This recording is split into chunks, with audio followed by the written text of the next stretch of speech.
just discussion, and in our discussion, I intend to talk about one of the books that I've written, the book called The Reality of Aphorisms. Now, you may be interested, of course, to note that the reason why I wrote this book is I got the inspiration from my late mother, who was in a habit of using many of the well-known aphorisms in the local languages. And so, as I began to reflect on many of the things that she used to talk about, well, I learned that actually these aphorisms, they are real in all purpose and essence. And that is how I got interested in talking about them.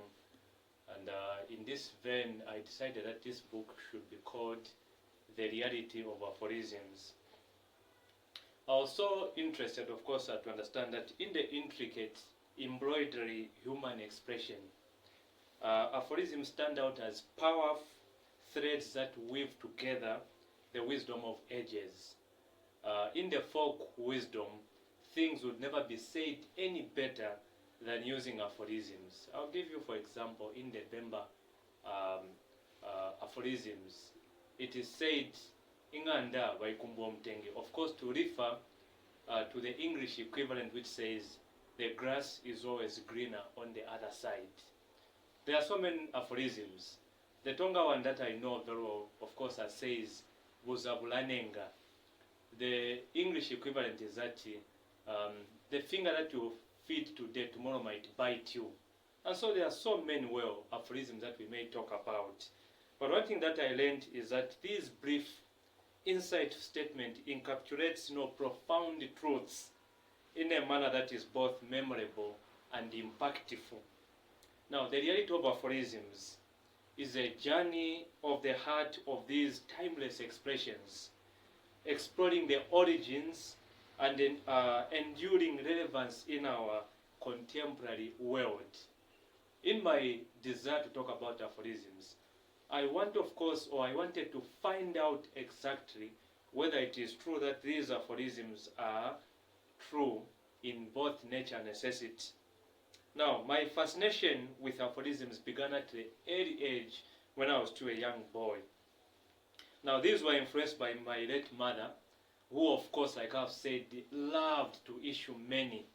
And so when I grew up and became a teacher, after reading, one of the books,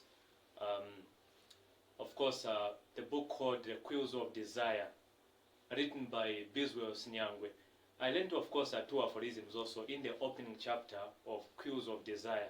And what are these? One of them that he issues out telling his son, Wiza, he says, keep your neck, for the beads to wear around it are as easy as a chicken droppings. The Bemba equivalent is Sungom Koshi, Obulungutawafia. And also he issues out another which he says, life is like a queue. Of course, with patience, your turn will always come. So these aphorisms were issued out to Meza in a bid, of course, to help the boy exercise patience. So I've learned with much excitement in the world of talking about aphorisms that these aphorisms are remarkably remarkable, and that they are also true in that they hold so much wisdom, yet they are expressed in very brief, and insightful and impactful statements. So, in her love for use of words and wisdom, they carried was a constant source of inspiration that I got from my late mother. She had a remarkable ability, to distill complex ideas into simple, profound statements that left a lasting impression on all who had the privilege of knowing her. Now, let me quickly get into one of the exciting things that I've learned in aphorisms. When they are said, of course, they require one to sit down and begin to analyze, the wisdom that, sits in them. These aphorisms, in all folk wisdom, they are correct. For example, when the Bembas they say, the English equivalent, the grass is always greener on the other side. It is true that, of course, when you are holding your green grass and you are in comparison with the other, it is very easy that you may throw what you have and think that what you get will be the best. But on arrival on the other side, when you check the grass, you realize that what you left could have been even been better than what you have found.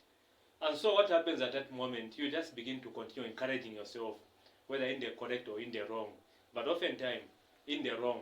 So this aphorism is so true and correct, just like many other aphorisms. So I've dove into talking about these aphorisms in this book, and some of these that I have gotten interested in them are, number one, the aphorism that which says, pride goes before a fall, and this comes from the Bible. Now, maybe let me just take a little bit of some time to elaborate on this aphorism. So, pride goes before a fall is a sanctity and poignant expression that warns the dangers of excessive pride and arrogance. The phrase pride goes before a fall suggests that pride, particularly in the form of arrogance or overconfidence, often precedes a person's downfall. The fall metaphorically represents significant setbacks, failure, or loss. What is the context and the origin of this aphorism?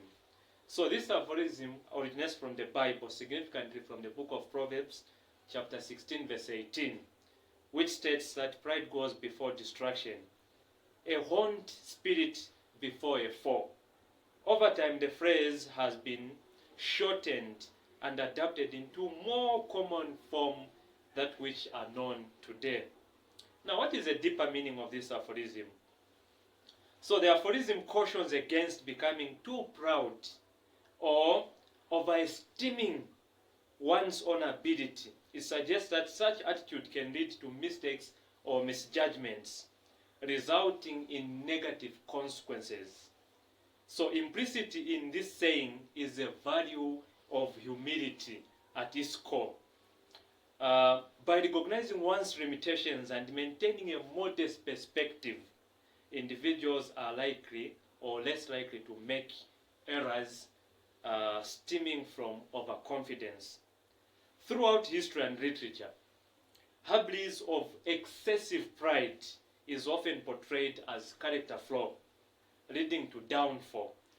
This aphorism captures that timeless lesson, emphasizing that those who elevate themselves too high are often brought low by their own actions or circumstances. So from a psychological perspective, the aphorism highlights the human tendency to become blind to potential risks when consumed by pride. It serves a reminder to remain vigilant and aware. There are often times that many people do not realize that there is need to sit down sometimes and take a personal introspective. And it is always said that when the game is over, everyone is required to go back home. And at that moment, proper reasoning is retained to oneself. Though one may encourage himself or herself elsewhere, but when you get back home, you always need to sit down and take an introspection. So many historical figures have experienced falls from grace due to their arrogance.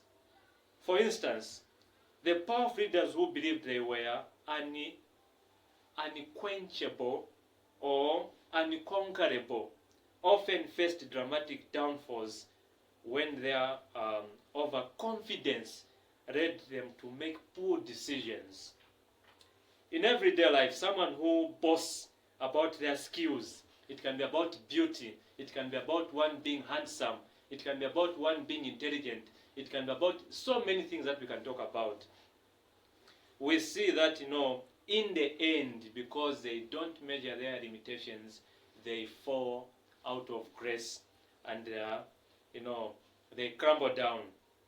So spectacularly, when faced with a challenge, they underestimated, they fall down, crumblingly. Now, what is the modern relevance of this, aphorism? In today's fast-paced world, where achievement and success are highly valued, the aphorism remains relevant.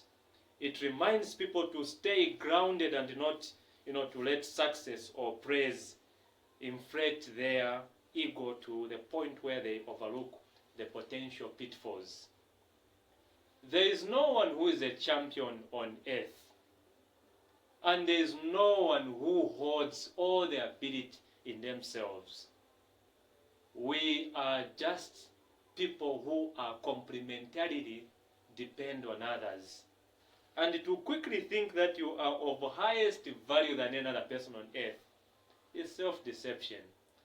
Like the adage or the aphorism goes, pride goes before a fall. Let me conclude with this aphorism. Pride goes before a fall is a timeless reminder of the importance of humility and self-awareness. People who are not self-aware often miss it out, because to them what they look at is how many people do I have that are praising me. Could you be aware that sometimes people praise us not simply because we are the best, but they praise us to fool us, and sometimes we take them by shock and surprise. It cautions against the perils of arrogance and highlights the inevitable consequences that can follow when pride clouds judgment. By heeding this aphorism, individuals can strive to achieve a balanced perspective, recognizing their strength without losing sight of vulnerabilities. Pride goes before a fall. Thank you so much.